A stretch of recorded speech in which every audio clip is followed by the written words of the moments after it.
O slogan Fora Temer continua a ter toda a validade. Nós não podemos nunca esquecer que se trata de um governo saído de um golpe de Estado, o golpe de Estado do impeachment. Ele se trata de um presidente não eleito e um governo golpista implementando um programa que jamais foi sufragado pelas urnas.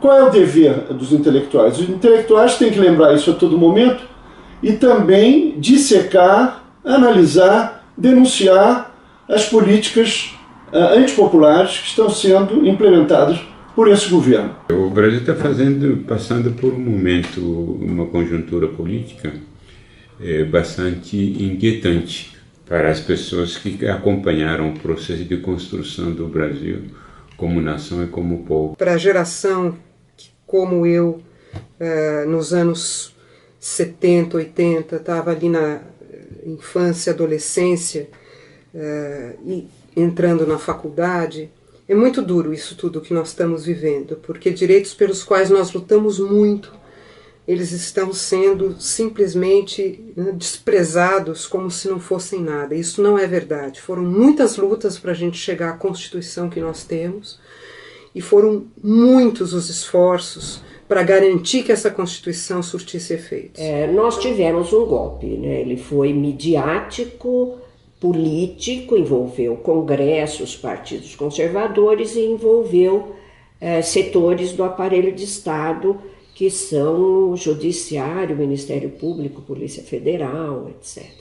Nós vivemos um golpe que foi formalizado no dia 31 de agosto com o impeachment da presidenta Dilma, e é necessário o nosso gritar diário do Fora Temer por tudo que ele significa. Significa que o Estado que o brasileiro escolheu como uma opção foi rompido. Eu caracterizo o impedimento da presidente Dilma Rousseff como um golpe parlamentar. Foi um golpe parlamentar à medida que não houve comprovação de crime de responsabilidade. É um golpe, sim, é um golpe contra o povo brasileiro. E não adianta dizer que está previsto na lei. É claro que está previsto na lei, todo mundo sabe que está previsto na lei. Mas na lei está prevista uma forma e, além da forma, está previsto um conteúdo. E nós todos sabemos que esse conteúdo não existiu nesse processo de impeachment. Quando se diz não teve tanque na rua, não teve violência, não teve tiros, não teve armas, isso é uma concepção completamente anacrônica de golpe. Cada época tem o golpe que merece, cada época tem o golpe que está à altura da sua própria subjetividade e objetividade daquela época. Agora, é preciso reconhecer que esse golpe parlamentar se deu a partir de uma construção de maioria parlamentar muito ampla.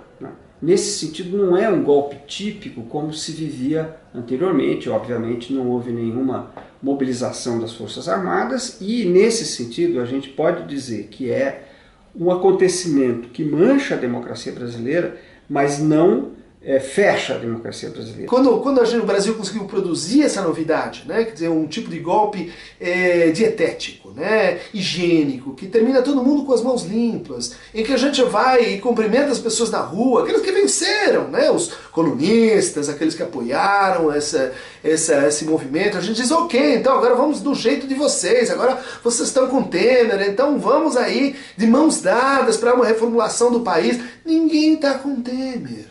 Ninguém está apoiando, ninguém se responsabiliza, ninguém diz, não, era isto mesmo que eu queria. Ou seja, é a atitude cínica daquele que se engaja, mas no fundo não quer pagar a conta. O que nós vimos foi mais parecido com um golpe do baú. Como é que um homem ou uma mulher dá o golpe do baú numa pessoa? Será que ela precisa violar a lei para dar o golpe do baú? Não. Pelo contrário. Ela instrumentaliza a lei em benefício próprio e em prejuízo do outro. O golpe do Temer foi isso. E é por isso que o lugar que ele ocupa é o lugar de um usurpador. Eu considero o processo de impeachment um processo de verdadeira ruptura das regras democráticas do país. E considero também que o processo de impeachment da presidente, ele se travestiu de uma legalidade e que essa legalidade ela estava repleta de falsidade. Mas houve todo um esforço de travestimento do ato do impedimento, né, para uma suposta legalidade. Por isso, né, seguiu-se ritos, ainda que falsificados. Nada do que se acusou a presidente Dilma é de fato motivo para isso. E, em segundo lugar, a lei foi manipulada para comprovar algo que foi sempre da prática da presidência brasileira já há muito tempo. Passou-se então a interpretar a legalidade como a pura forma. Se nós fizermos a brincadeira das leis, vale como se fosse, né, a mesma coisa que a lei aplicada, né, como ela foi concebida pelo legislador, né, que é e deve ser o povo brasileiro. A ilegitimidade do governo compromete, evidentemente, o próprio governo, mas compromete também a noção de legalidade. Aquela Câmara dos Deputados que aceitou o processo de impeachment de Dilma Rousseff é uma vergonha nacional. Ora, comprometendo a legitimidade do governo, está se comprometendo também a legalidade. E com isso é a vida cotidiana que começa a ser afetada quando nós passamos a acreditar que, seguindo um ritual, tudo pode. Isso já começa a aparecer em atos, por exemplo, né, do Poder Judiciário. E não nos esqueçamos de uma coisa importante. Nós estamos o tempo todo sendo vitimados pelo uso dos chamados factuais. O uso brilhante dos factuais.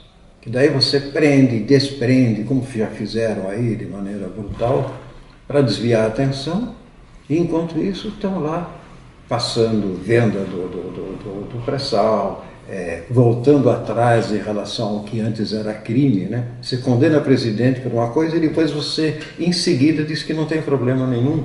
Isso tudo passa vazio. O que acontece com as instituições brasileiras? Essa reflexão nós temos que fazer. O Temer é uma contradição ambulante, porque o golpe que ele aplicou no PT, na verdade, a Dilma Rousseff foi a vítima direta. Ele só pôde fazer nessas circunstâncias por uma brecha constitucional.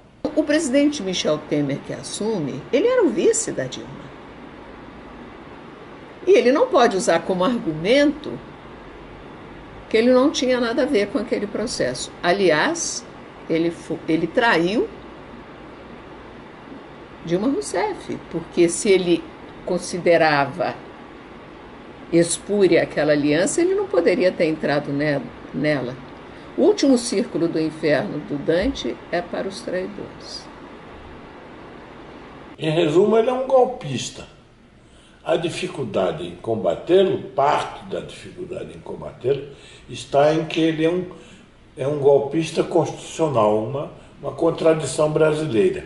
A minha primeira impressão é de alguém muito dividido. Então eu imagino, comparando já com 64 e os dois golpes, eu imagino que em 64 o equivalente do Fora Temer, o equivalente, mas não o equivalente exato, foi a resistência do Marighella. Marighella, logo depois, poucos meses depois, poucas semanas depois, havia um mandato de prisão contra ele, não por ser... Havia um mandato de prisão simplesmente pelo fato de ser comunista, e, portanto, era um partido proscrito. Proscrito e, portanto, um inimigo evidente do regime que estava se instalando. E ele, ao ser preso, como se sabe, e não é lenda, no cinema foi baleado.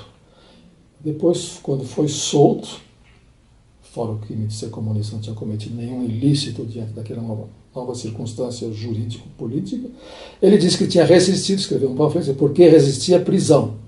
Simplesmente porque alguém tem que dizer não. E o gesto do Marighella, pelo menos, colocou brios em muitas pessoas. O Fora Temer funciona como uma espécie de dizer, alguém precisa ir à rua e dizer não, fazer um escracho, no melhor sentido argentino do termo, e dizer, nesta casa mora um golpista, tornou-se presidente da República por tais e tais circunstâncias, nós não aceitamos e tem que dizer isto. Eu gostaria de acreditar que essa equivalência, pelo menos, existe. Bom, eu acredito no Fora Temer, porque o governo de Temer é absolutamente ilegítimo. Além de ser um governo medíocre, feito com pessoas de uma direita que só pode significar coisas ruins para o país. É preciso repetir todos os dias que este governo, liderado por Michel Temer, é fruto de um golpe jurídico, midiático. O que o nosso sistema midiático, ao se fundir com o Poder Judiciário, produziu neste momento no Brasil? Primeiramente, o sistema midiático ele produziu uma desintegração nacional, porque terminado o processo eleitoral, o sistema midiático se esmerou em desqualificar o voto de uma região brasileira.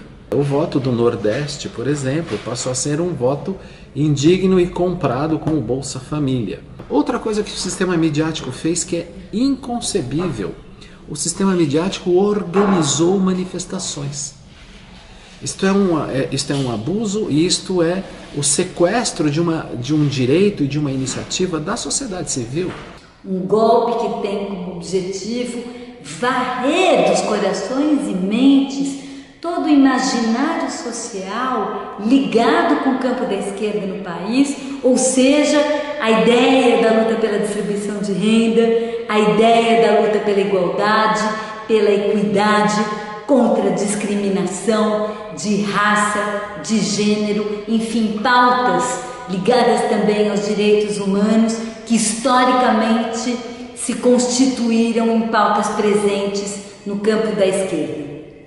Sem dúvida nenhuma, eu tenho convicção e tenho provas que foi imperdoável para a classe dominante, branca, rica, machista, misógina, patriarcal, ter uma mulher com a história da presidenta Dilma eleita presidenta do Brasil. A partir do momento em que se tira uma presidenta eleita com 54 milhões de votos sem um motivo sólido e legítimo, isso abre a porta para tudo num país que nunca acertou as contas com uma série de questões, por exemplo, a escravidão. É uma mulher que tem uma história de resistência, uma mulher que tem uma história de ética, de decência, com a coisa pública, e é uma mulher que não tinha um homem ao lado dela. Ela foi a primeira presidente da República, seja homem ou mulher, que sobe, que desfila na esplanada, sobe a rampa com a filha.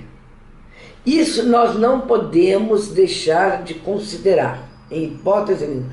Esse é o aspecto misógino, patriarcal, sexista do golpe. Então, pensando que vamos ter várias reformas impopulares, que vai haver resistência nas ruas, em atos, assembleias e outras iniciativas, a gente corre o risco de ver uma repressão intensificada. O golpe Temer representa, do meu ponto de vista, a desconstrução, não é mera destruição, a desconstrução de todos os avanços sociais de 88 para cá, e mais particularmente a partir do primeiro governo Lula.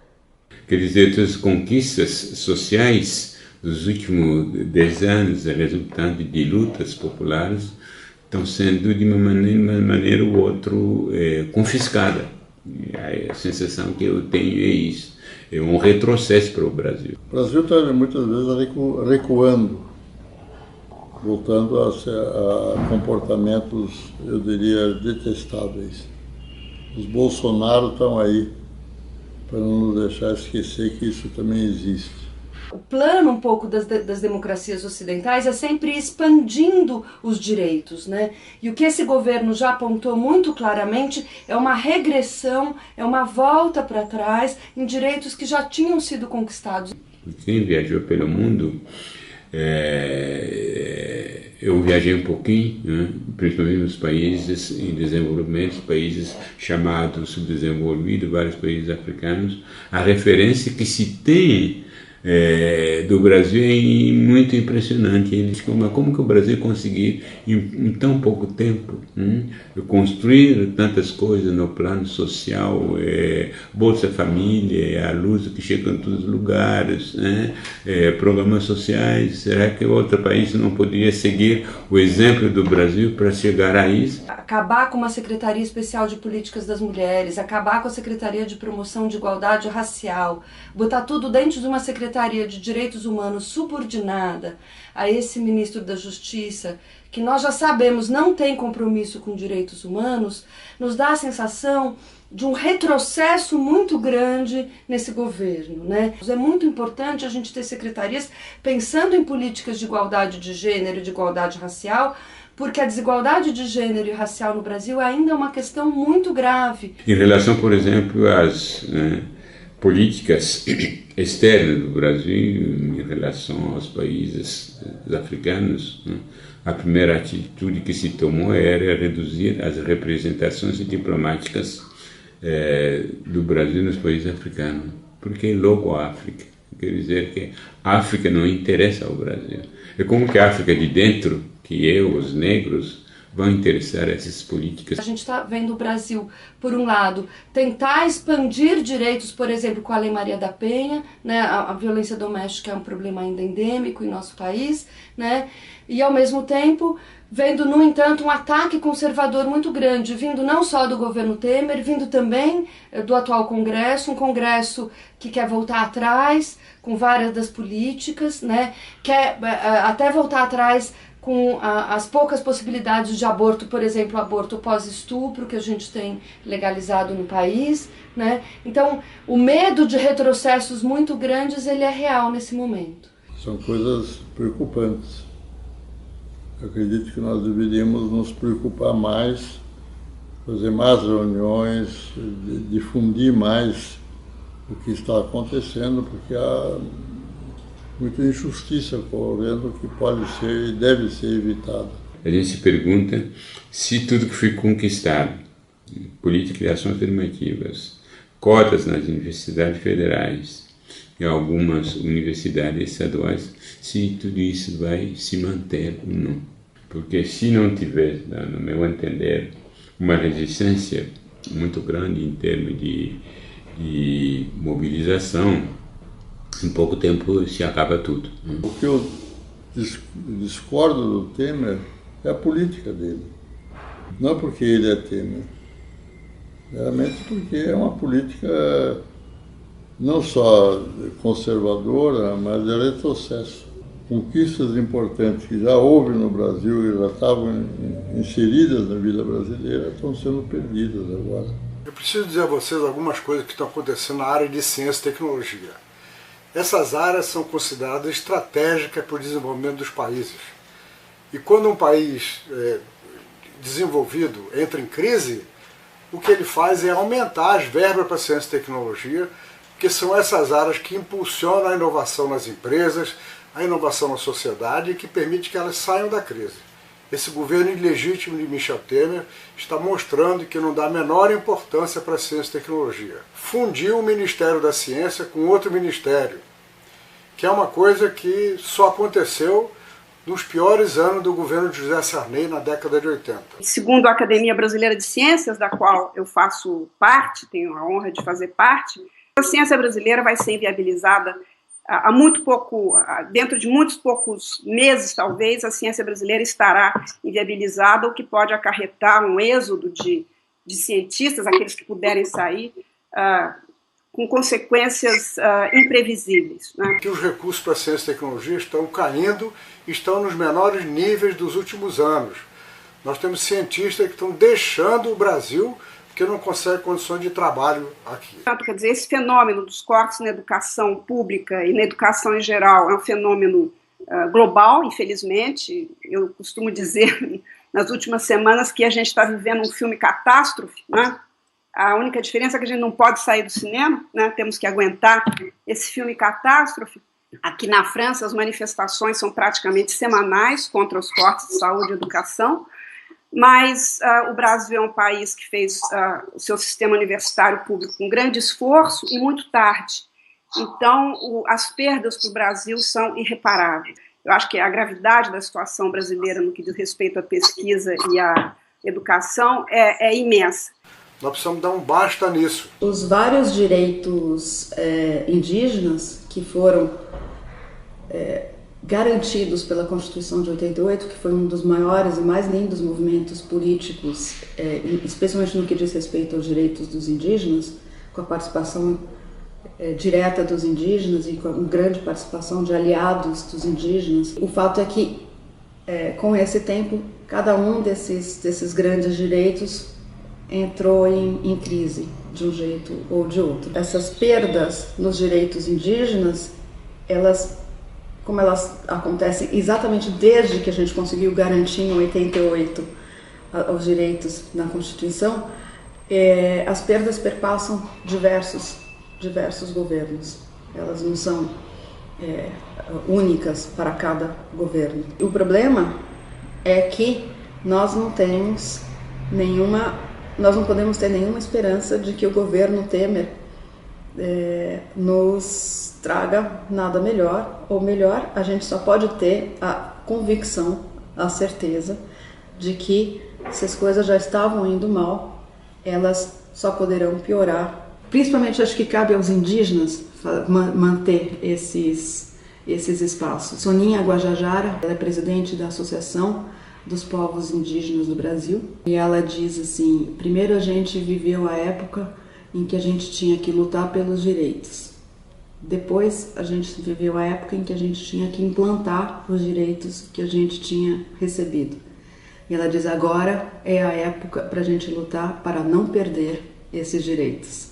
Não podemos deixar de ter em mente que todo e qualquer direito dos cidadãos não caiu do céu, mas foi conquistado à custa de sangue, suor e lágrimas. É esse legado honroso do qual somos os guardiães e que recebemos de gerações e mais gerações anteriores. É nossa obrigação passá-lo adiante, para que o sangue, o suor e as lágrimas de nossos antecessores não tenham sido vertidos em vão. Isso só pode ser feito nos quadros da defesa da Constituição, que é nosso apanágio.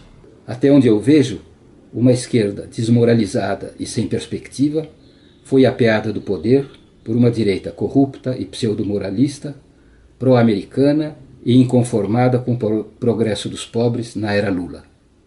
O caipirismo grotesco do processo do impeachment e a submissão do novo governo aos interesses do capital completam o quadro. Gostaria de estar errado. Quem levou a cabo esse impeachment foi a oligarquia brasileira, a qual a Dilma tinha feito muitas concessões. Tem muitas críticas a Dilma, fez demasiadas concessões aos bancos, ao agronegócio, enfim, ao capital financeiro. Mas o problema é que a oligarquia não quer mais concessões, ela quer a totalidade do poder. É claro que uma catástrofe como essa, ela não aparece do dia para a noite. Ela foi gestada em fogo brando durante muito tempo. A Nova República foi irresponsável, né, na sua necessidade de democratizar o país, né? O golpe ele acaba tendo um ápice no impeachment, mas ele já vinha vindo, não é? Nós já tínhamos um reforço das forças conservadoras no Brasil. O que aconteceu foi um golpe, mas um golpe no qual não foi exatamente um outro grupo que assumiu o poder. Era o grupo que estava no poder, mas que era obrigado a fazer certas negociações contra o grupo, que resolveu tomar a frente do processo. Temer foi por 2 vezes vice-presidente, portanto ele não é uma contingência, ele foi escolhido segundo uma circunstância apenas. Então havia algo que permitiu um acordo entre os partidos, né? Aliás, a Dilma mesmo faz uma análise interessante dessa política de conciliação, de como você tem aliança com poucos partidos no início e cada mandato, no segundo mandato do Lula, no primeiro dela, no segundo dela, essa conciliação obriga o governo, obriga para quem não quiser sair do poder de jeito nenhum. Obriga a abertura dessa política de alianças, que levou o governo a perder efetivamente espaço. Então eu penso que esses apoios vão se enfraquecendo e a Dilma foi perdendo o apoio tanto do Congresso, quanto do poder econômico, quanto do poder político, e portanto a palavra golpe ela não é apenas um golpe, vamos dizer, da legalidade, né? O golpe foi um sintoma de uma desagregação, eu acho, das forças políticas que apoiaram e que constituíram a base da sua eleição. Que esse é um governo ilegítimo? Ele é. Que é um governo impopular? Ele é. Mas como ele chegou até aqui? Uma vaca não sobe na árvore, como costuma se dizer, entendeu? Então, quer dizer, alguém a colocou lá, né? Então, quem foi que colocou e por que colocou? Quem fez o que fez, não fez para sair daqui a 2 anos, você pode ter certeza, né? Então, nós estamos vivendo um momento que é muito mais fundo do que aparece à primeira vista. E nós estamos às voltas com uma conjugação muito peculiar entre fatores internos e externos. A característica do autoritarismo no século XXI é que ele deixa de se expressar no mundo ocidental por governos de exceção, por ditaduras, e passa a se expressar por medidas de exceção no interior da democracia. Medidas autoritárias, produzidas pelo aquilo que no direito nós chamamos fraude, ou seja, com a aparência de cumprimento da Constituição e da ordem democrática, mas com um conteúdo de vulneração a essa mesma Constituição e essa ordem democrática. Houve o que os Estados Unidos atualmente chamam de lawfare, uma guerra jurídica que consiste na manipulação da justiça, e aí conjugado com os meios de comunicação, a mídia e o parlamento, para dar um golpe de Estado. Na América Latina, o que nós observamos é que são medidas de exceção produzidas ou amparadas pelo sistema de justiça. Honduras e Paraguai, nós vimos um impedimento, a ruptura do processo democrático, o impedimento do ciclo democrático, em Honduras por uma decisão judicial, no Paraguai por uma decisão do parlamento apoiada pelo judiciário. O caso do Brasil foi um ataque por dentro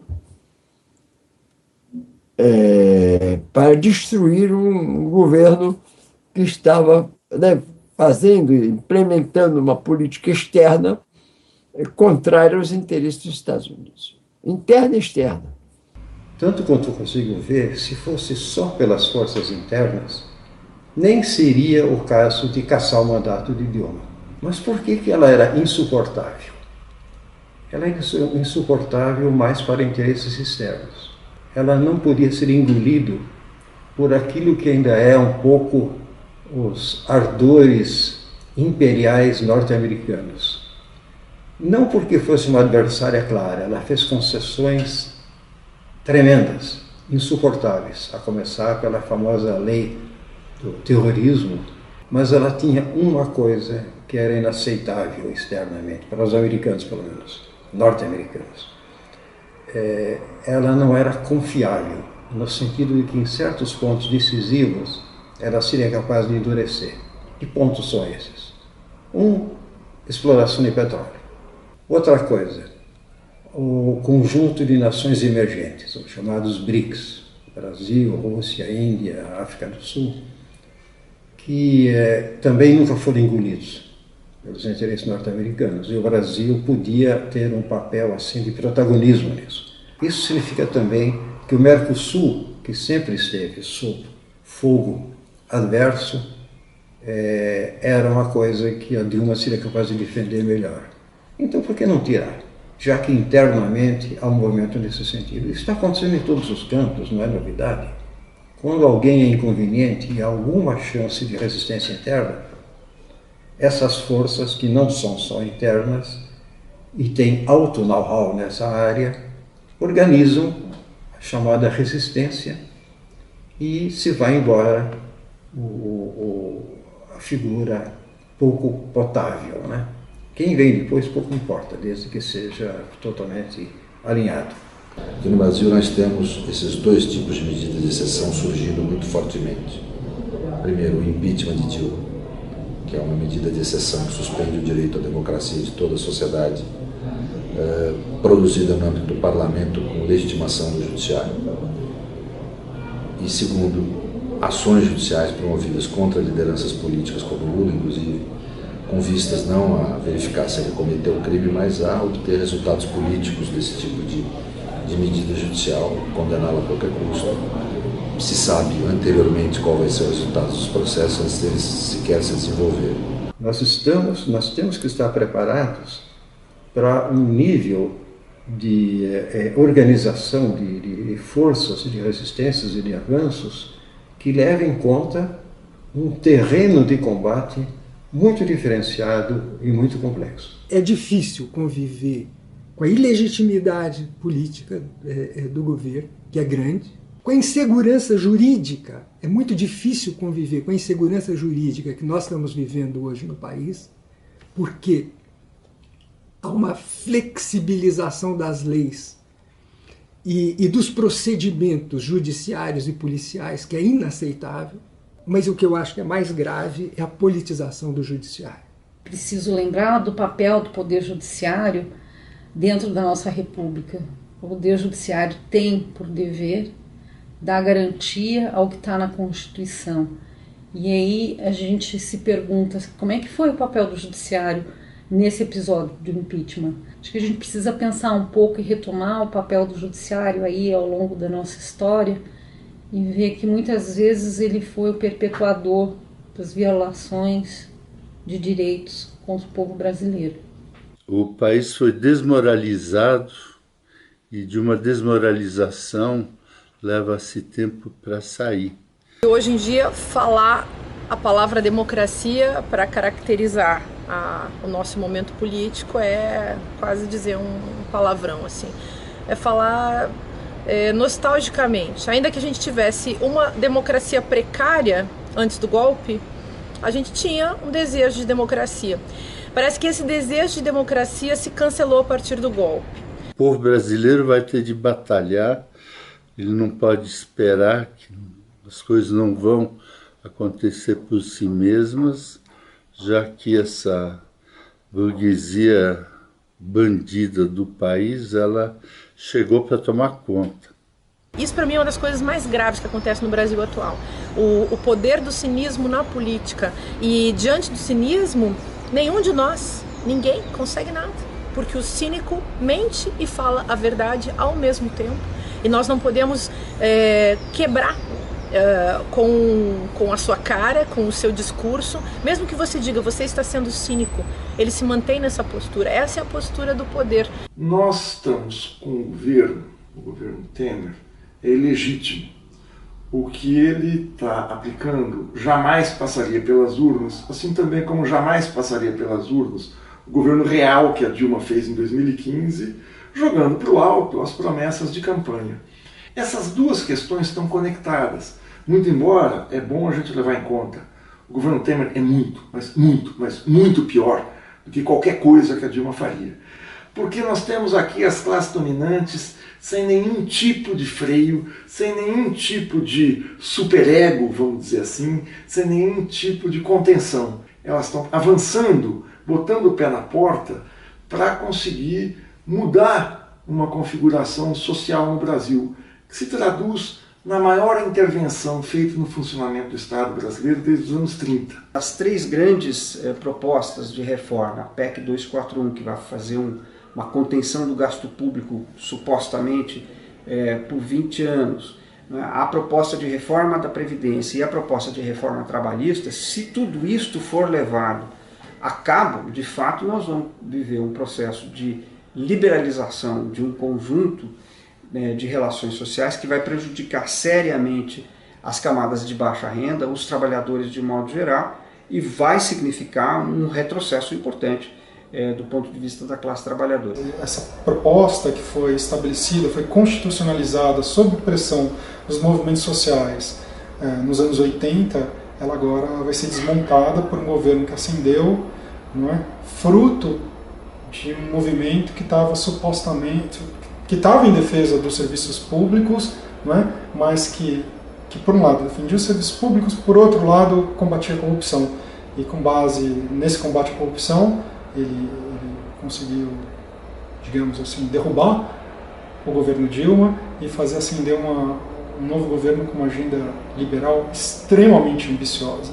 E ela só é extremamente ambiciosa porque é uma agenda que foi trazida por fora, contornando o sistema eleitoral por meio do processo do impeachment, e que está implementando isso num processo de tramitação extremamente rápido, na qual a sociedade fica, digamos assim, meio abismada com a rapidez dos processos de mudança institucional e está vendo ser aprovado um processo de desmonte da Constituição de 1988 sem ela sequer saber que isso está acontecendo. Esse acerto das contas públicas é de um cinismo muito grande dizer que eles não atingirão os serviços sociais do Estado, os serviços fundamentais sociais do Estado, saúde, educação, segurança e coisa assim. É de um cinismo muito grande.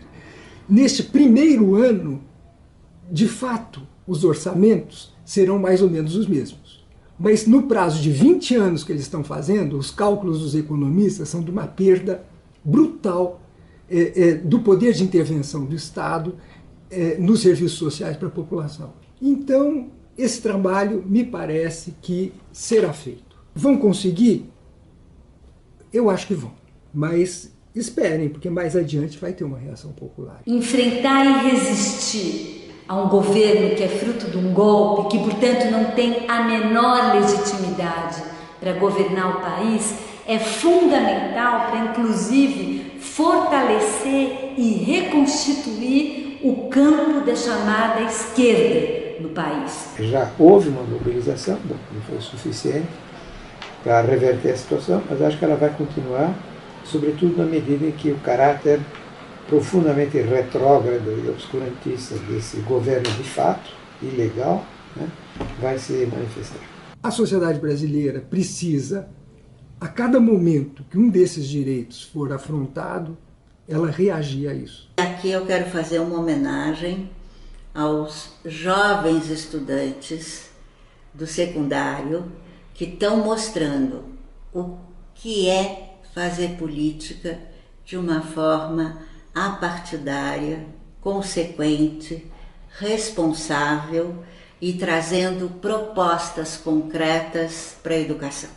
Então eu aposto muito nessa juventude que hoje sabe lutar pela educação, ocupou escolas, e aposto muito que nós, apesar de nos sentirmos frustrados, nós que somos mais velhos, que nós não vamos nos render. Nós somos muitos, estamos por muitos lugares, e nós confiamos que vale a pena lutar contra esse golpe ilegítimo, absurdo. O campo da chamada esquerda precisa, é absolutamente necessário que se repense, que pense seus métodos, que pense a sua história, mas, sobretudo, é fundamental retomar os valores que constituem esse campo.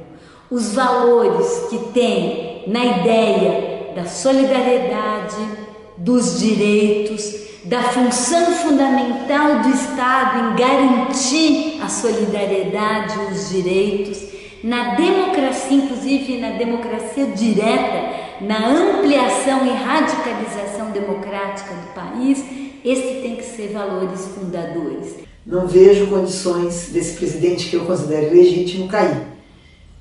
Então acho que a nossa luta é uma luta para que nenhum direito se perca. O que nós não podemos absolutamente aceitar é o retrocesso em relação a nenhum desses direitos, em nome de uma suposta economia de caixa do Estado. O Estado que economize na corrupção, o Estado que economize nas regalias dos políticos, o Estado que economize em qualquer outro lugar, a não ser nos gastos com políticas públicas que diminuíram a desigualdade, incluíram camadas da população, melhoraram a vida de muita gente e tornaram o Brasil não um país mais igualitário, acho que não chegou nem a isso, mas um país do qual a gente tem um pouco menos de vergonha. O Temer não pode ser o núcleo das atenções, porque ele nem simbolicamente representa nada. Temer é uma nulidade.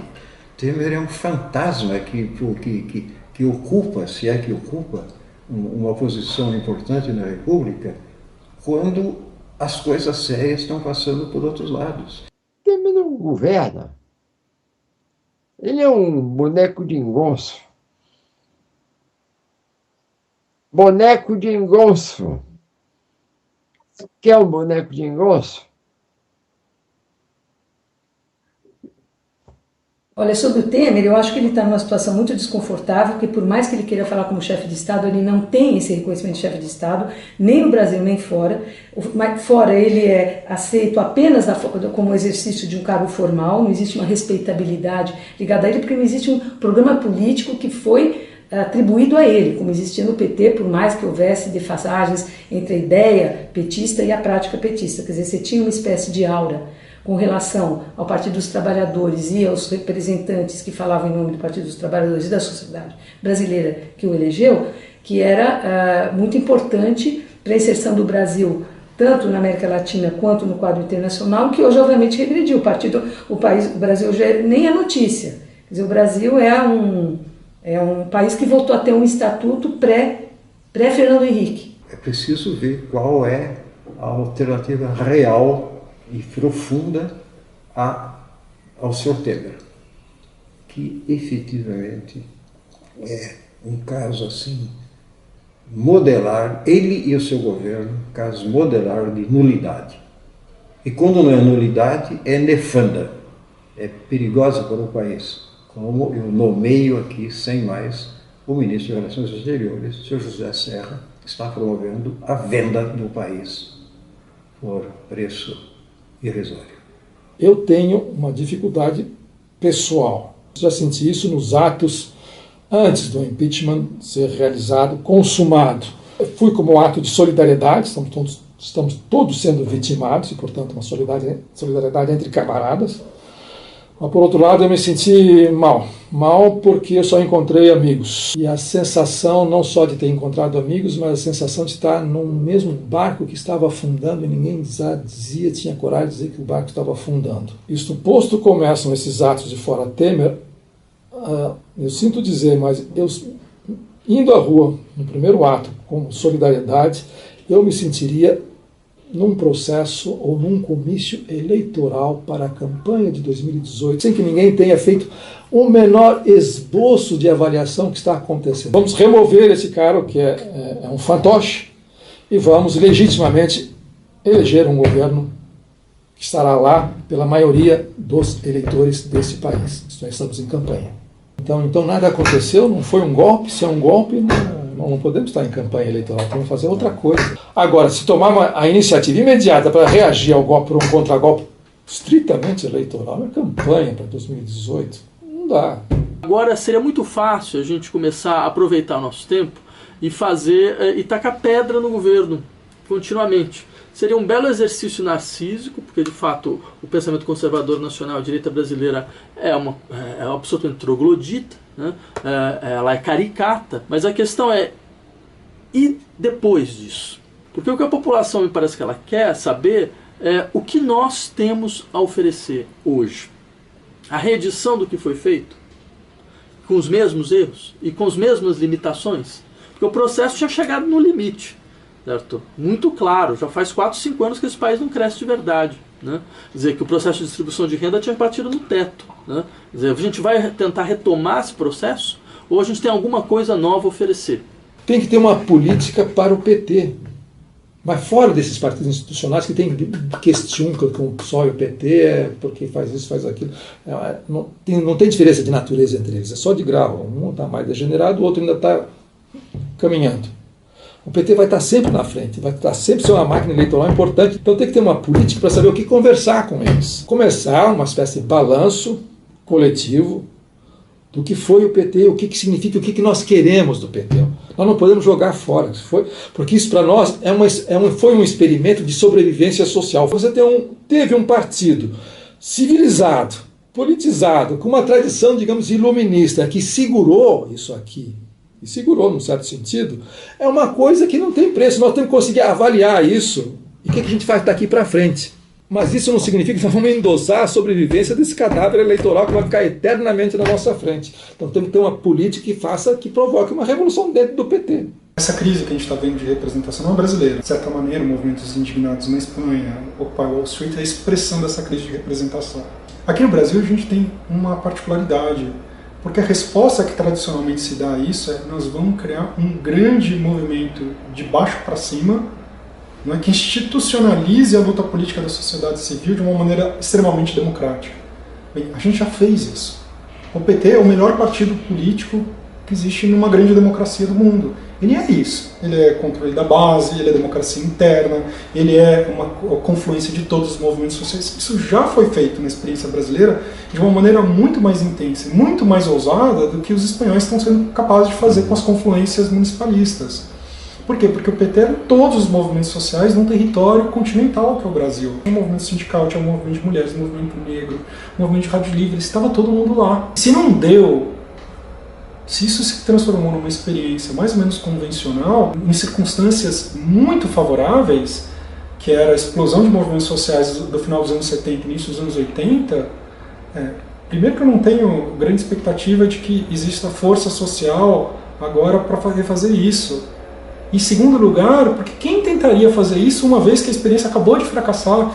E o nosso problema é justamente que essa experiência fracassou. O que a gente vai ver aqui é uma outra coisa, vai ter que ser uma outra coisa, porque isso já foi, a gente já fez isso, a gente está na frente deles. O que a gente tem é que apostar nessas forças políticas novas, que já não tem nenhuma esperança de institucionalização, são as forças vivas que estão fazendo a luta social. Quem ganhou o direito no século XXI é praticamente apenas esses novos movimentos. Eles que instituíram as políticas de bicicleta que tem aí, eles que fizeram redução de passagens por aí, eles que conquistaram, impediram o fechamento de escolas por aí.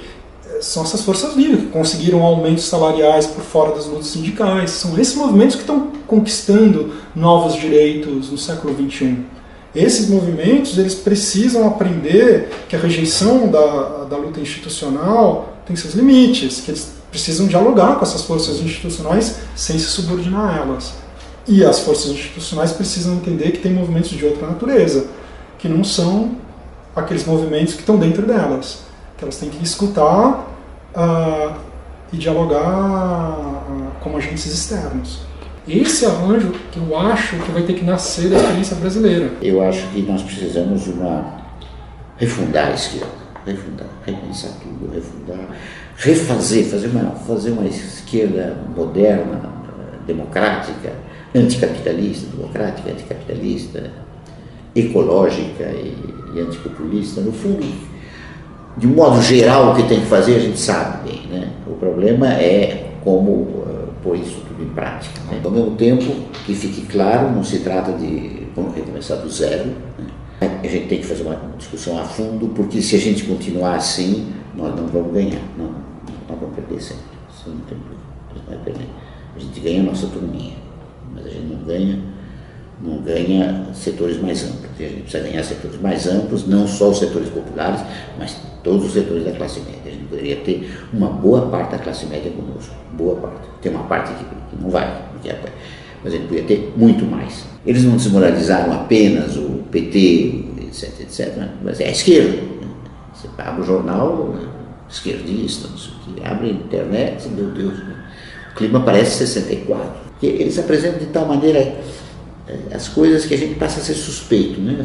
Vejam essa discussão sobre a sala de aula. Começaram dizendo que havia tal, não sei o que, escola partidária, não sei o que. Pode haver algum bobão que vai lá fazer proselitismo, não tem bobão, tem todo lá, né? Mas essencialmente isso me diz. E aí a discussão começou, não sei se vocês acompanharam, aí eles começam a provar que a inteligência é de esquerda. Que nós, os intelectuais, não sei o que, somos de esquerda, mas está vendo, eles são de esquerda. E isso passa a ser pecado, ser de esquerda. Não é a inteligência, você assumiu a sua vocação. Seria um escândalo se não fosse de esquerda, se não quisesse mudar. E como está vendo, eles querem isso aqui, eles estão querendo mudar. Então eles não são imparciais. Né? Como se a sociedade brasileira fosse imparcial, a sociedade de violência, de desigualdade, nós somos parciais contra a parcialidade, nós somos contra a parcialidade. Então temos que reverter essa onda, né? Reverter essa onda, porque a gente tem as condições, digamos, tem toda a razão para ser de esquerda e para rejeitar a situação brasileira. Tem grandes possibilidades, a gente tem que neutralizar toda essa campanha, porque nós ficamos, de certa modo, a direita nos marca, né? A direita está vendo isso aí. Temos que romper isso tudo, passar para a ofensiva e mostrar o que existe de mentiroso nisso tudo, de monstruoso nisso tudo, né? Enfim, temos condições para dar uma virada, temos todas as condições para dar uma virada. O problema é se mobilizar, pensar, etc. e tomar iniciativa. Eu acho que eu vou parar por aqui, porque já é bastante coisa. E, só para terminar, eu queria lembrar, só dizer uma coisa, fora Temer. Fora Temer. Fora Temer. Temer. Fora. Fora Temer. Fora Temer. Fora Temer. Fora Temer e tudo aquilo que ele representa. Fora Temer. Fora Temer. Temer nunca mais. Fora Temer eu acho que se mantém. Primeiramente e sempre fora Temer. Fora Temer. Fora Temer. E fora Temer. Fora Temer. Fora Temer. Fora Temer. Fora Temer. Fora Temer. Fora Temer. Fora Temer. E por último, fora Temer.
Secundário que estão mostrando o que é fazer política de uma forma apartidária, consequente, responsável e trazendo propostas concretas para a educação. Então eu aposto muito nessa juventude que hoje sabe lutar pela educação, ocupou escolas, e aposto muito que nós, apesar de nos sentirmos frustrados, nós que somos mais velhos, que nós não vamos nos render. Nós somos muitos, estamos por muitos lugares, e nós confiamos que vale a pena lutar contra esse golpe ilegítimo, absurdo. O campo da chamada esquerda precisa, é absolutamente necessário que se repense, que pense seus métodos, que pense a sua história, mas, sobretudo, é fundamental retomar os valores que constituem esse campo. Os valores que tem na ideia da solidariedade, dos direitos, da função fundamental do Estado em garantir a solidariedade e os direitos, na democracia, inclusive na democracia direta, na ampliação e radicalização democrática do país. Esse tem que ser valores fundadores. Não vejo condições desse presidente que eu considero legítimo cair. Então acho que a nossa luta é uma luta para que nenhum direito se perca. O que nós não podemos absolutamente aceitar é o retrocesso em relação a nenhum desses direitos, em nome de uma suposta economia de caixa do Estado. O Estado que economize na corrupção, o Estado que economize nas regalias dos políticos, o Estado que economize em qualquer outro lugar, a não ser nos gastos com políticas públicas que diminuíram a desigualdade, incluíram camadas da população, melhoraram a vida de muita gente e tornaram o Brasil não um país mais igualitário, acho que não chegou nem a isso, mas um país do qual a gente tem um pouco menos de vergonha. O Temer não pode ser o núcleo das atenções, porque ele nem simbolicamente representa nada. Temer é uma nulidade.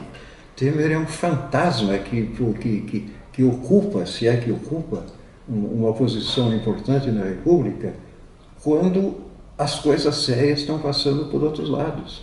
Temer não governa. Ele é um boneco de engonço. Boneco de engonço. Quer um boneco de engonço? Olha, sobre o Temer, eu acho que ele está numa situação muito desconfortável, porque por mais que ele queira falar como chefe de Estado, ele não tem esse reconhecimento de chefe de Estado, nem no Brasil, nem fora. Fora ele é aceito apenas como exercício de um cargo formal, não existe uma respeitabilidade ligada a ele, porque não existe um programa político que foi atribuído a ele, como existia no PT, por mais que houvesse defasagens entre a ideia petista e a prática petista. Quer dizer, você tinha uma espécie de aura com relação ao Partido dos Trabalhadores e aos representantes que falavam em nome do Partido dos Trabalhadores e da sociedade brasileira que o elegeu, que era muito importante para a inserção do Brasil tanto na América Latina quanto no quadro internacional, que hoje obviamente regrediu.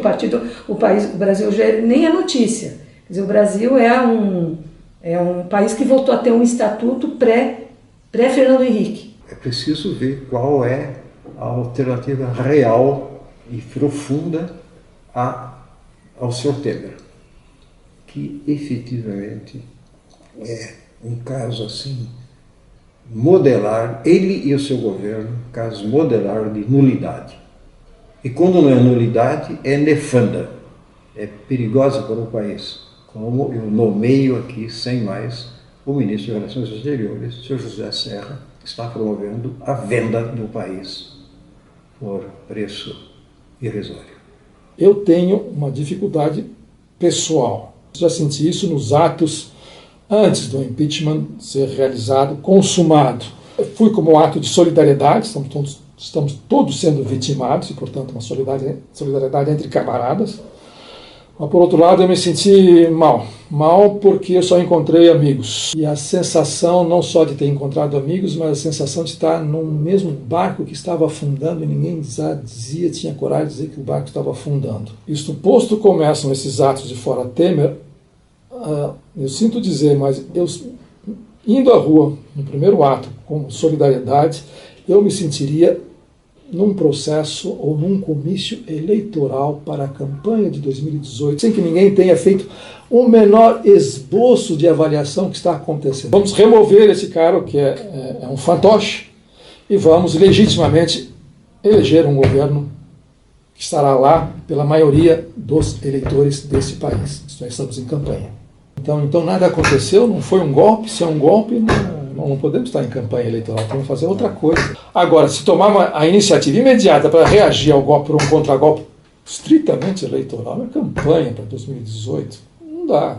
Agora seria muito fácil a gente começar a aproveitar o nosso tempo e e tacar pedra no governo continuamente. Seria um belo exercício narcísico, porque de fato o pensamento conservador nacional, a direita brasileira é absolutamente troglodita, né? Ela é caricata, mas a questão é, e depois disso?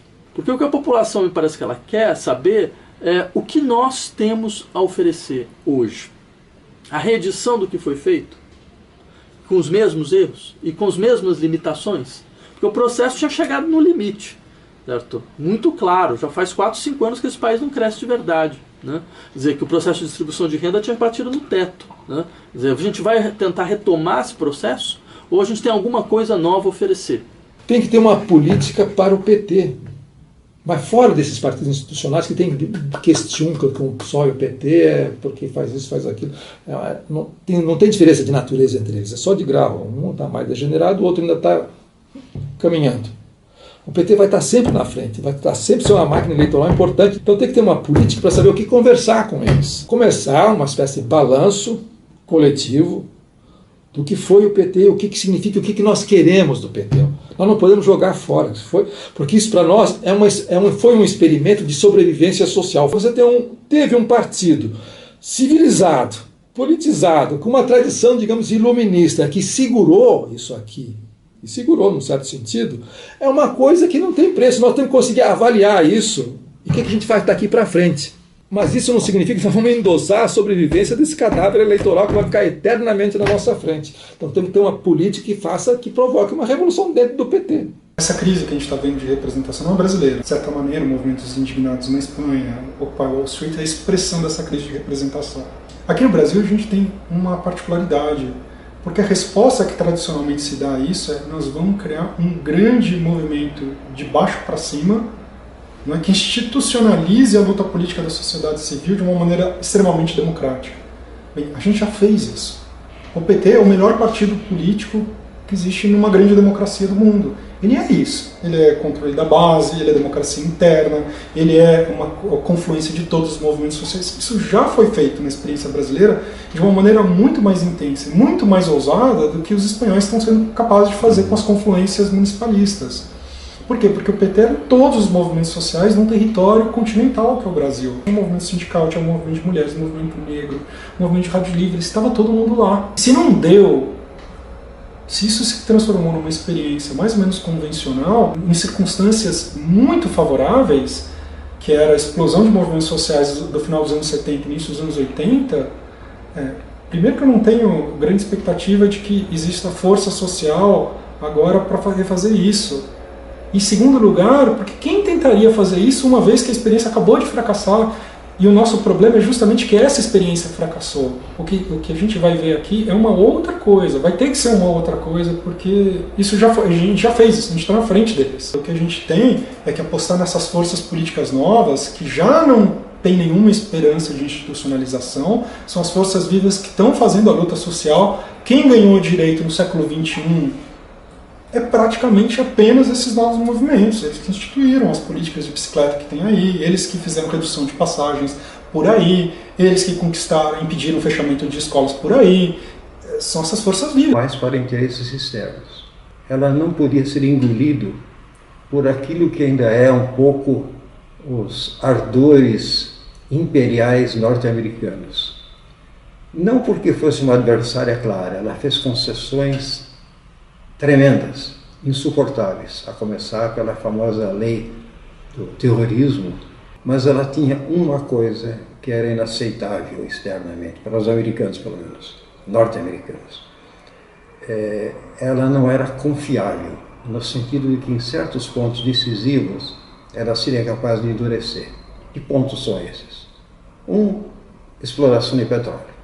Outra coisa, o conjunto de nações emergentes, os chamados BRICS, Brasil, Rússia, Índia, África do Sul, que também nunca foram engolidos pelos interesses norte-americanos. E o Brasil podia ter um papel assim de protagonismo nisso. Isso significa também que o Mercosul, que sempre esteve sob fogo adverso, era uma coisa que a Dilma seria capaz de defender melhor. Então, por que não tirar? Já que internamente há um movimento nesse sentido. Isso está acontecendo em todos os campos, não é novidade.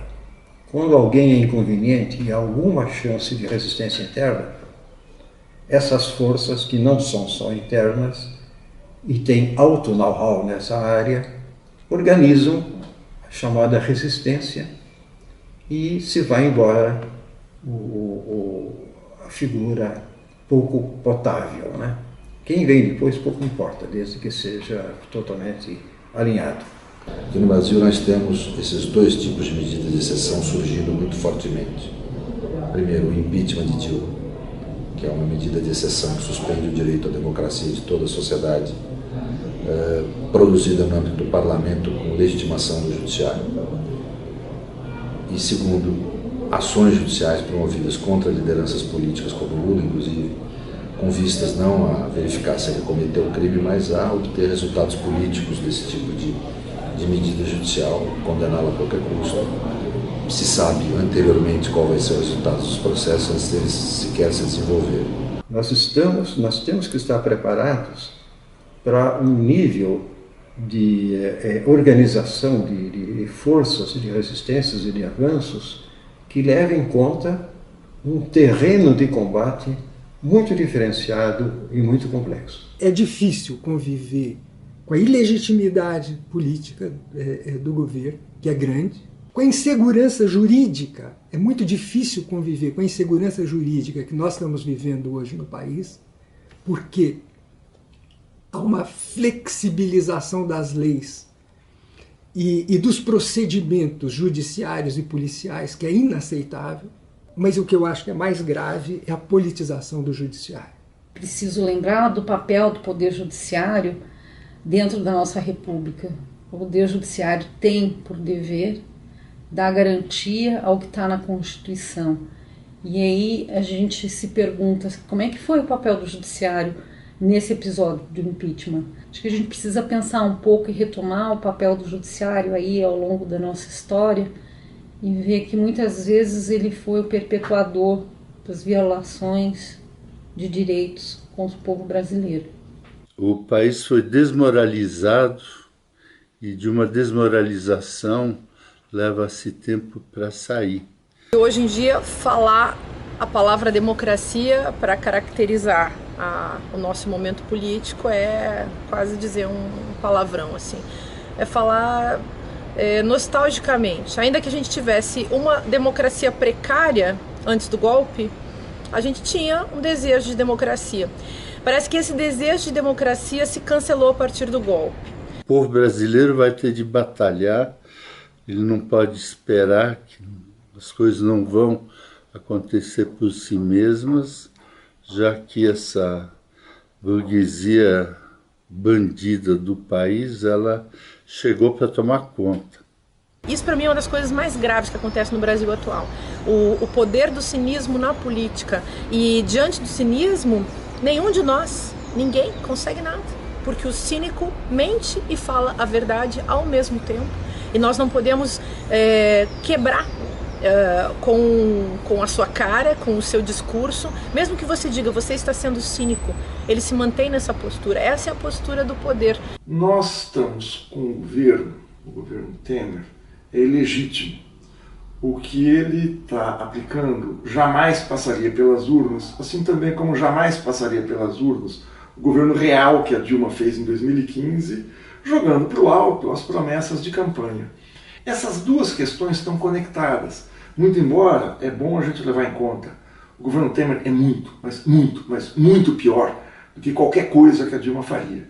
Porque nós temos aqui as classes dominantes sem nenhum tipo de freio, sem nenhum tipo de superego, vamos dizer assim, sem nenhum tipo de contenção. Elas estão avançando, botando o pé na porta para conseguir mudar uma configuração social no Brasil, que se traduz na maior intervenção feita no funcionamento do Estado brasileiro desde os anos 30. As três grandes propostas de reforma, a PEC 241, que vai fazer uma contenção do gasto público, supostamente, por 20 anos, a proposta de reforma da Previdência e a proposta de reforma trabalhista, se tudo isto for levado a cabo, de fato nós vamos viver um processo de liberalização de um conjunto de relações sociais que vai prejudicar seriamente as camadas de baixa renda, os trabalhadores de modo geral, e vai significar um retrocesso importante do ponto de vista da classe trabalhadora. Essa proposta que foi estabelecida, foi constitucionalizada sob pressão dos movimentos sociais nos anos 80, ela agora vai ser desmontada por um governo que ascendeu, não é? Fruto de um movimento que estava supostamente, que estava em defesa dos serviços públicos, não é? Mas que por um lado defendia os serviços públicos, por outro lado combatia a corrupção. E com base nesse combate à corrupção, ele conseguiu, digamos assim, derrubar o governo Dilma e fazer ascender um novo governo com uma agenda liberal extremamente ambiciosa. E ela só é extremamente ambiciosa porque é uma agenda que foi trazida por fora, contornando o sistema eleitoral, por meio do processo do impeachment, e que está implementando isso num processo de tramitação extremamente rápido, na qual a sociedade fica, digamos assim, meio abismada com a rapidez dos processos de mudança institucional e está vendo ser aprovado um processo de desmonte da Constituição de 1988 sem ela sequer saber que isso está acontecendo. Esse acerto das contas públicas é de um cinismo muito grande dizer que eles não atingirão os serviços sociais do Estado, os serviços fundamentais sociais do Estado, saúde, educação, segurança e coisa assim. É de um cinismo muito grande. Neste primeiro ano, de fato, os orçamentos serão mais ou menos os mesmos. Mas no prazo de 20 anos que eles estão fazendo, os cálculos dos economistas são de uma perda brutal do poder de intervenção do Estado nos serviços sociais para a população. Então, esse trabalho me parece que será feito. Vão conseguir? Eu acho que vão. Mas esperem, porque mais adiante vai ter uma reação popular. Enfrentar e resistir a um governo que é fruto de um golpe, que portanto não tem a menor legitimidade para governar o país, é fundamental para inclusive fortalecer e reconstituir o campo da chamada esquerda no país. Já houve uma mobilização, não foi o suficiente para reverter a situação, mas acho que ela vai continuar, sobretudo na medida em que o caráter profundamente retrógrado e obscurantista desse governo de fato, ilegal, né, vai se manifestar. A sociedade brasileira precisa, a cada momento que um desses direitos for afrontado, ela reagir a isso. Aqui eu quero fazer uma homenagem aos jovens estudantes do Coisa que só aconteceu nos piores anos do governo de José Sarney, na década de 80. Segundo a Academia Brasileira de Ciências, da qual eu faço parte, tenho a honra de fazer parte, a ciência brasileira vai ser inviabilizada há muito pouco, dentro de muitos poucos meses, talvez, a ciência brasileira estará inviabilizada, o que pode acarretar um êxodo de cientistas, aqueles que puderem sair, com consequências imprevisíveis. Né? Que os recursos para a ciência e tecnologia estão caindo, estão nos menores níveis dos últimos anos. Nós temos cientistas que estão deixando o Brasil porque não conseguem condições de trabalho aqui. Quer dizer, esse fenômeno dos cortes na educação pública e na educação em geral é um fenômeno global, infelizmente. Eu costumo dizer nas últimas semanas que a gente está vivendo um filme catástrofe, né? A única diferença é que a gente não pode sair do cinema, né? Temos que aguentar esse filme catástrofe. Aqui na França, as manifestações são praticamente semanais contra os cortes de saúde e educação, mas o Brasil é um país que fez o seu sistema universitário público com grande esforço e muito tarde. Então, as perdas para o Brasil são irreparáveis. Eu acho que a gravidade da situação brasileira no que diz respeito à pesquisa e à educação é imensa. Nós precisamos dar um basta nisso. Os vários direitos indígenas que foram garantidos pela Constituição de 88, que foi um dos maiores e mais lindos movimentos políticos, especialmente no que diz respeito aos direitos dos indígenas, com a participação direta dos indígenas e com a grande participação de aliados dos indígenas. O fato é que, com esse tempo, cada um desses grandes direitos entrou em crise, de um jeito ou de outro. Essas perdas nos direitos indígenas, como elas acontecem exatamente desde que a gente conseguiu garantir em 88 os direitos na Constituição, as perdas perpassam diversos governos. Elas não são únicas para cada governo. O problema é que nós não podemos ter nenhuma esperança de que o governo Temer nos traga nada melhor, ou melhor, a gente só pode ter a convicção, a certeza de que se as coisas já estavam indo mal, elas só poderão piorar. Principalmente acho que cabe aos indígenas manter esses espaços. Soninha Guajajara, ela é presidente da Associação dos Povos Indígenas do Brasil, e ela diz assim: primeiro a gente viveu a época em que a gente tinha que lutar pelos direitos. Depois a gente viveu a época em que a gente tinha que implantar os direitos que a gente tinha recebido. E ela diz: agora é a época para a gente lutar para não perder esses direitos.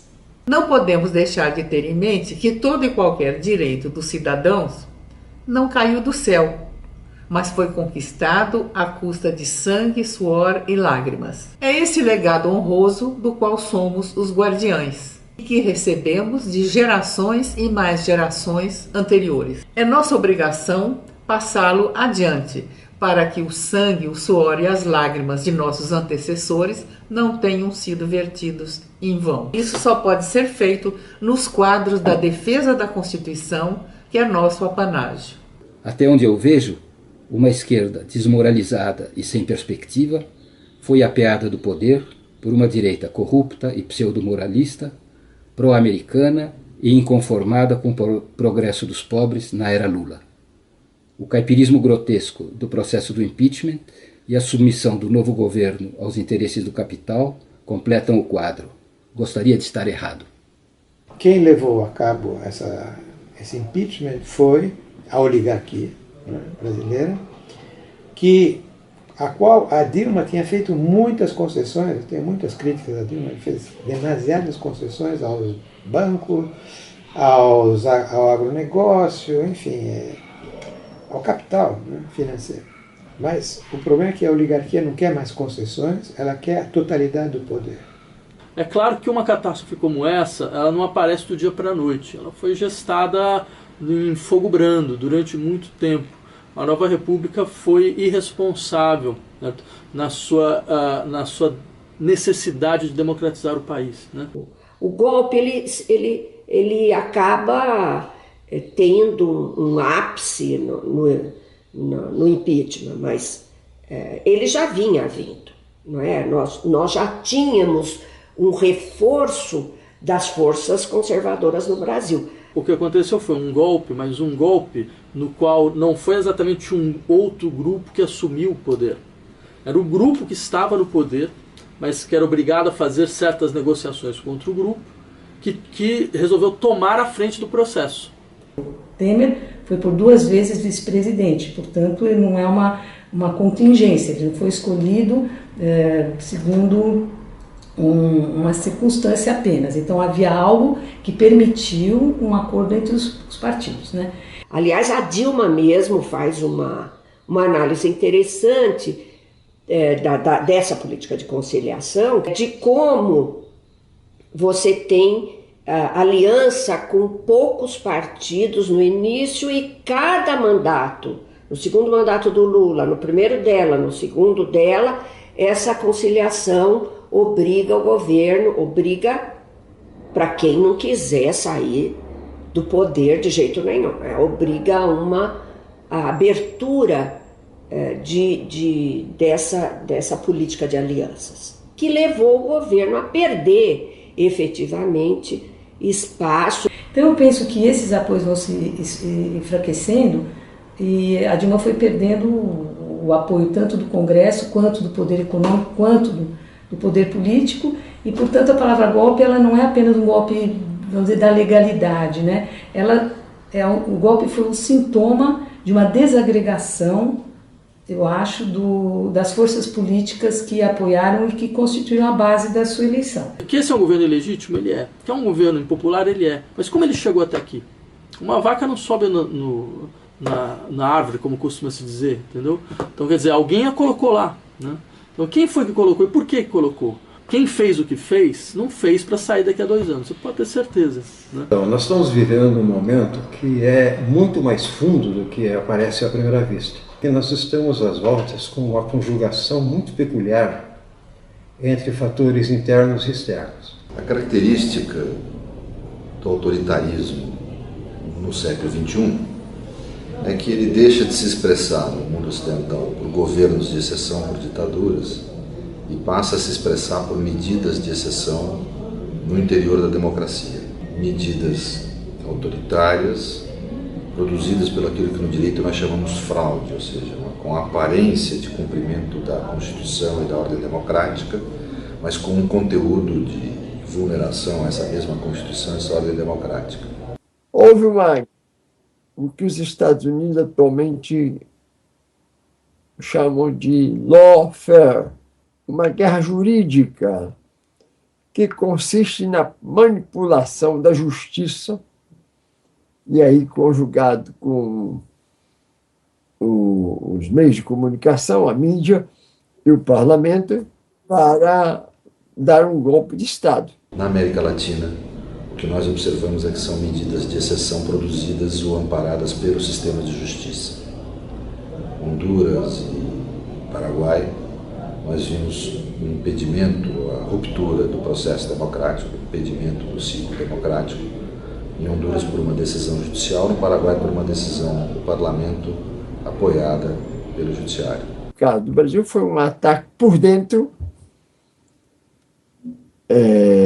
para destruir um governo que estava implementando uma política externa contrária aos interesses dos Estados Unidos, interna e externa. Tanto quanto eu consigo ver, se fosse só pelas forças internas, nem seria o caso de cassar o mandato de Dilma. Mas por que ela era insuportável? Ela é insuportável. Quando foi solto, fora o crime de ser comunista, não tinha cometido nenhum ilícito diante daquela nova circunstância jurídico-política, ele disse que tinha resistido, escreveu um panfleto, porque resistia à prisão. Simplesmente porque alguém tem que dizer não. E o gesto do Marighella, pelo menos, colocou brios em muitas pessoas. O Fora Temer funciona como uma espécie de dizer, alguém precisa ir à rua e dizer não, fazer um escracho, no melhor sentido argentino do termo, e dizer, nesta casa mora um golpista, tornou-se presidente da República por tais e tais circunstâncias, nós não aceitamos e tem que dizer isto. Eu gostaria de acreditar que essa equivalência, pelo menos, existe. Bom, eu acredito no Fora Temer, porque o governo Temer é absolutamente ilegítimo. Além de ser um governo medíocre, feito com pessoas de uma direita que só pode significar coisas ruins para o país. É preciso repetir todos os dias que este governo, liderado por Michel Temer, é fruto de um golpe jurídico, midiático. O que o nosso sistema midiático, ao se fundir com o Poder Judiciário, produziu neste momento no Brasil?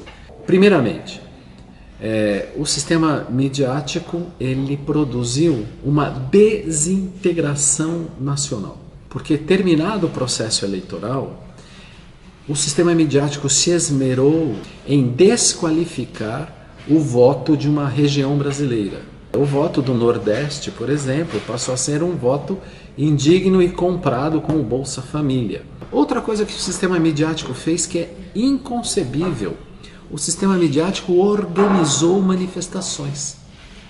Isto é um abuso e isto é o sequestro de um direito e de uma iniciativa da sociedade civil.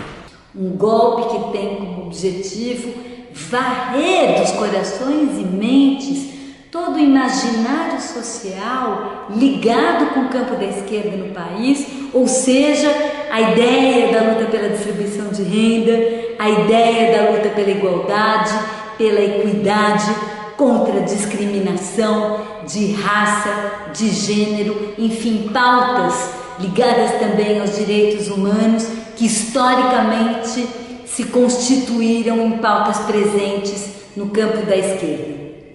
Sem dúvida nenhuma, eu tenho convicção e tenho provas que foi imperdoável para a classe dominante, branca, rica, machista, misógina, patriarcal, ter uma mulher com a história da presidenta Dilma eleita presidenta do Brasil. A partir do momento em que se tira uma presidenta eleita com 54 milhões de votos sem um motivo sólido e legítimo, isso abre a porta para tudo num país que nunca acertou as contas com uma série de questões, por exemplo, a escravidão. É uma mulher que tem uma história de resistência, uma mulher que tem uma história de ética, de decência, com a coisa pública, e é uma mulher que não tinha um homem ao lado dela.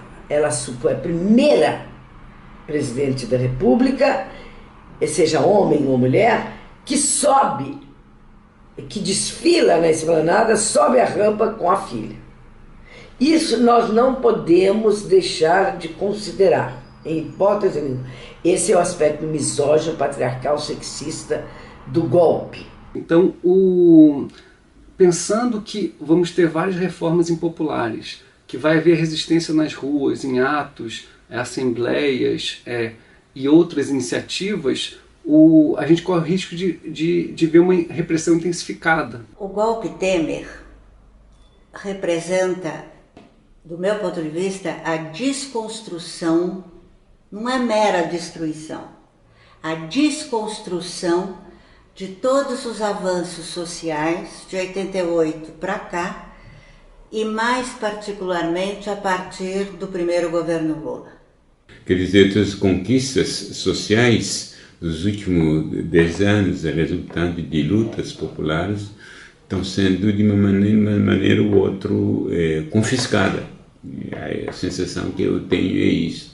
É um retrocesso para o Brasil. O Brasil está muitas vezes recuando, voltando a comportamentos, eu diria, detestáveis. Os Bolsonaro estão aí, para não nos deixar esquecer que isso também existe. O plano um pouco das democracias ocidentais é sempre expandindo os direitos, né? E o que esse governo já apontou muito claramente é uma regressão, é uma volta para trás em direitos que já tinham sido conquistados. Quem viajou pelo mundo, eu viajei um pouquinho, né? Principalmente nos países em desenvolvimento, países chamados subdesenvolvidos, vários países africanos. A referência que se tem do Brasil é muito impressionante. Eles como que o Brasil conseguiu em tão pouco tempo construir tantas coisas no plano social, Bolsa Família, a luz que chega em todos os lugares, né?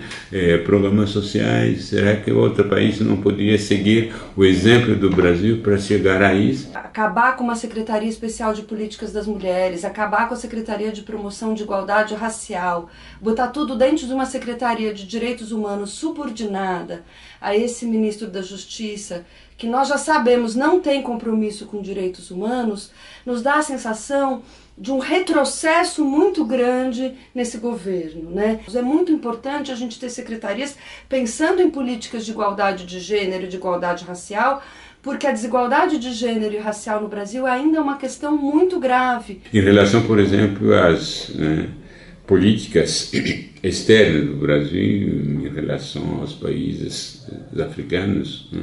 A primeira atitude que se tomou era reduzir as representações diplomáticas do Brasil nos países africanos, porque logo a África, quer dizer que a África não interessa ao Brasil. É como que a África de dentro, que os negros, vão interessar essas políticas. A gente está vendo o Brasil, por um lado, tentar expandir direitos, por exemplo, com a Lei Maria da Penha, né? A violência doméstica é um problema ainda endêmico em nosso país, né? E ao mesmo tempo, vendo, no entanto, um ataque conservador muito grande, vindo não só do governo Temer, vindo também do atual Congresso, um Congresso que quer voltar atrás com várias das políticas, né? Quer até voltar atrás com as poucas possibilidades de aborto, por exemplo, aborto pós-estupro que a gente tem legalizado no país, né? Então, o medo de retrocessos muito grandes, ele é real nesse momento. São coisas preocupantes. Eu acredito que nós deveríamos nos preocupar mais, fazer mais reuniões, difundir mais o que está acontecendo, porque há muita injustiça ocorrendo que pode ser e deve ser evitada. A gente se pergunta se tudo que foi conquistado, política de ações afirmativas, cotas nas universidades federais e algumas universidades estaduais, se tudo isso vai se manter ou não.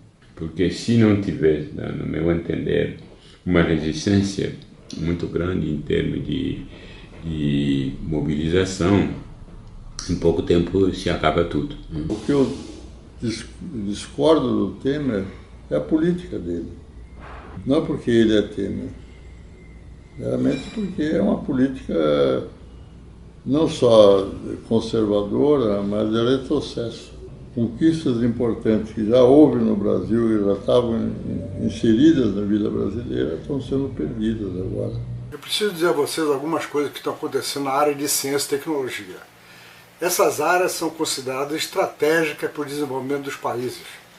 E quando um país desenvolvido entra em crise, o que ele faz é aumentar as verbas para ciência e tecnologia, porque são essas áreas que impulsionam a inovação nas empresas, a inovação na sociedade e que permite que elas saiam da crise.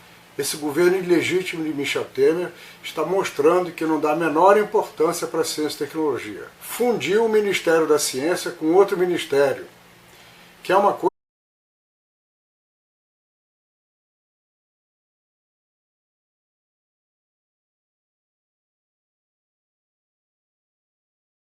O slogan Fora Temer continua a ter toda a validade. Nós não podemos nunca esquecer que se trata de um governo saído de um golpe de Estado, o golpe de Estado do impeachment. Ele se trata de um presidente não eleito e um governo golpista implementando um programa que jamais foi sufragado pelas urnas.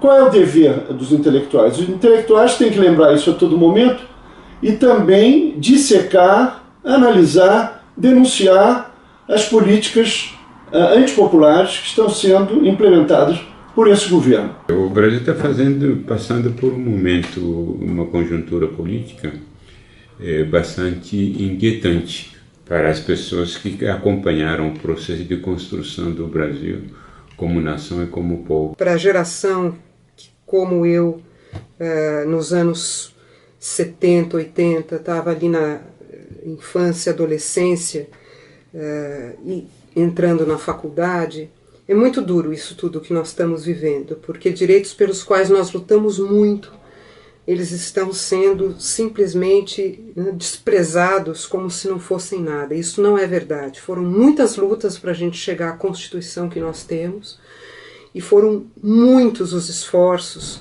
para garantir que essa Constituição surtisse efeitos.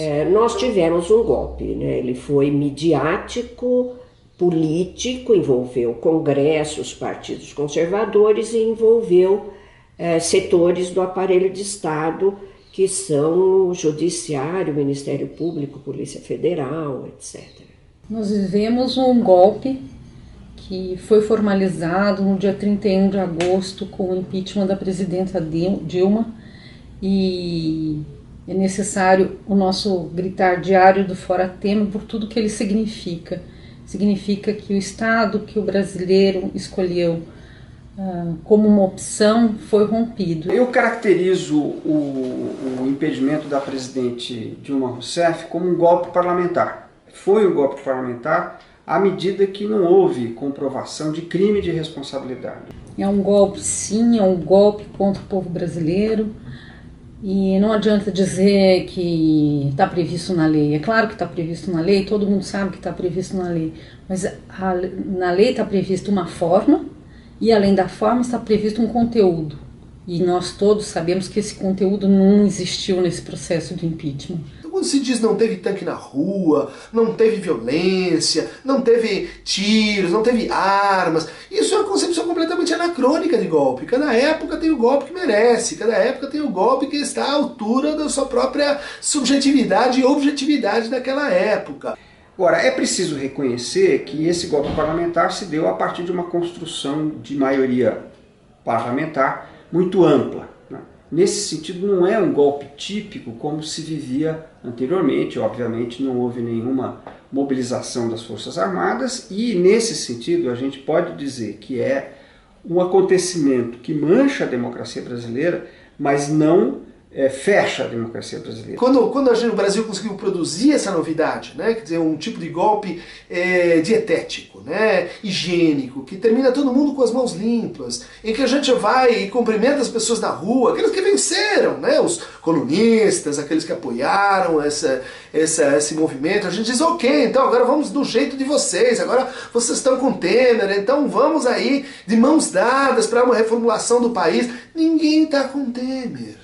Ninguém está apoiando, ninguém se responsabiliza, ninguém diz, não, era isto mesmo que eu queria. Ou seja, é a atitude cínica daquele que se engaja, mas no fundo não quer pagar a conta. O que nós vimos foi mais parecido com um golpe do baú. Como é que um homem ou uma mulher dá o golpe do baú numa pessoa? Será que ela precisa violar a lei para dar o golpe do baú? Não. Pelo contrário. Ela instrumentaliza a lei em benefício próprio e em prejuízo do outro. O golpe do Temer foi isso. E é por isso que o lugar que ele ocupa é o lugar de um usurpador. Eu considero o processo de impeachment um processo de verdadeira ruptura das regras democráticas do país. E considero também que o processo de impeachment da presidente, ele se travestiu de uma legalidade e que essa legalidade ela estava repleta de falsidade. Mas houve todo um esforço de travestimento do ato do impedimento, né, para uma suposta legalidade. Por isso, né, seguiu-se ritos, ainda que falsificados. Nada do que se acusou da presidente, a presidente Dilma, é de fato motivo para isso. E, em segundo lugar, a lei foi manipulada para comprovar algo que foi sempre da prática da presidência brasileira já há muito tempo. Passou-se então a interpretar a legalidade como a pura forma. Se nós fizermos a brincadeira das leis, vale como se fosse, né, a mesma coisa que a lei aplicada, né, como ela foi concebida pelo legislador, né, que é e deve ser o povo brasileiro. A ilegitimidade do governo compromete, evidentemente, o próprio governo, mas compromete também a noção de legalidade. Aquela Câmara dos Deputados que aceitou o processo de impeachment de Dilma Rousseff é uma vergonha nacional. Ora, comprometendo a legitimidade do governo, está se comprometendo também a legalidade. E com isso é a vida cotidiana que começa a ser afetada quando nós passamos a acreditar que, seguindo um ritual, tudo pode. Isso já começa a aparecer em atos, por exemplo, né, do Poder Judiciário. E não nos esqueçamos de uma coisa importante. Nós estamos o tempo todo sendo vitimados pelo uso dos chamados factoides. O uso brilhante dos factoides. Que daí você prende, desprende, como já fizeram aí de maneira brutal, para desviar a atenção, e enquanto isso estão lá passando venda do pré-sal, voltando atrás em relação ao que antes era crime, né? Você condena o presidente por uma coisa e depois você, em seguida, diz que não tem problema nenhum. Isso tudo passa vazio. O que acontece com as instituições brasileiras? Essa reflexão nós temos que fazer. O Temer é uma contradição ambulante, porque o golpe que ele aplicou no PT, na verdade, a Dilma Rousseff foi a vítima direta. Ele só pôde fazer nessas circunstâncias por uma brecha constitucional. O presidente Michel Temer, que assume, ele era o vice da Dilma. E ele não pode usar como argumento que ele não tinha nada a ver com aquele processo. Aliás, ele traiu Dilma Rousseff, porque se ele considerava espúria aquela aliança, ele não poderia ter entrado nela. O último círculo do inferno do Dante é para os traidores. Em resumo, ele é um golpista. A dificuldade em combatê-lo, parte da dificuldade em combatê-lo, está em que ele é um golpista constitucional, uma contradição brasileira. A minha primeira impressão é de alguém muito dividido. Então eu imagino, comparando já com 64 e os dois golpes, eu imagino que em 64 o equivalente do Fora Temer, o equivalente, mas não o equivalente exato, foi a resistência do Marighella. Marighella, logo depois, poucos meses depois, poucas semanas depois, havia um mandato de prisão contra ele, não por ser... Havia um mandato de prisão simplesmente pelo fato de ser comunista, e, portanto, era um partido proscrito. Proscrito e, portanto, um inimigo evidente do regime que estava se instalando. E ele, ao ser preso, como se sabe, e não é lenda, no cinema foi baleado. Depois